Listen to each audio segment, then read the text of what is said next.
আমরা বিচার চাই, আমরা এই খুনের বিচার চাই। আমার নানা 40 বছর ধরে এই মেটালিতে বাসা করছেন, কিন্তু এই 40 বছর পরে তাদেরকে খুন করাইলে আমরা কেউ কিচ্ছু হইতে পারি না।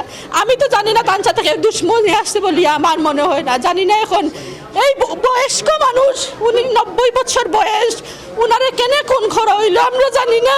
আমরা বিচার চাই, আমরা এই খুনের বিচার চাই। আমি মনে করি না উনার কোনো শত্রুতা আছে বলে, আমার বিশ্বাস হয় না উনার কোনো পূর্বশত্রু থাকতে পারে।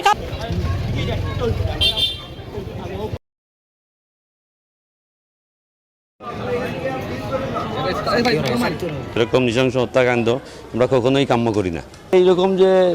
এরকম নৃশংস হত্যাকাণ্ড আসলে কিসের জন্য করা হলো এটা তো আসলেই বোধগম্য নয়। এটা কারণটা কি?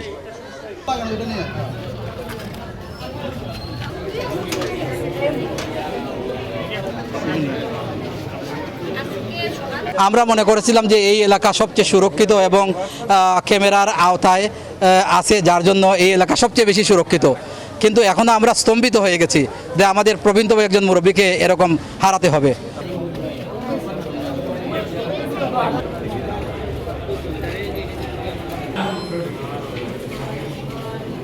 একটাও দাবি যে আমরা সুষ্ঠু বিচার চাই প্রশাসনের কাছে।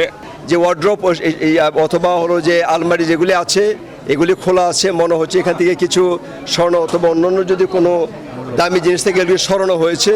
তাহলে এখন ক্রাইমটা কোন নেচারের আমরা এটা এখন খতিয়ে দেখছি। এটা কি কোনো ডাকাতি অথবা কোনো আগের কোনো এনমেটি আছে কিনা, কারণ এখানে দলিল একটা দেখা গেছে।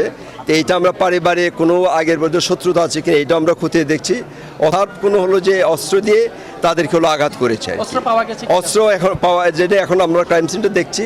আর সকালের দিকে তারা একটু চিৎকার চেঁচামেচি তারা শুনেছে। এরকম হলো যে আমরা সবচেয়ে হলো যে নিয়ারেস্ট যারা নেইবার মানে 4 তলায় তারা এরকম একটা বিষয় বলেছে আর কি।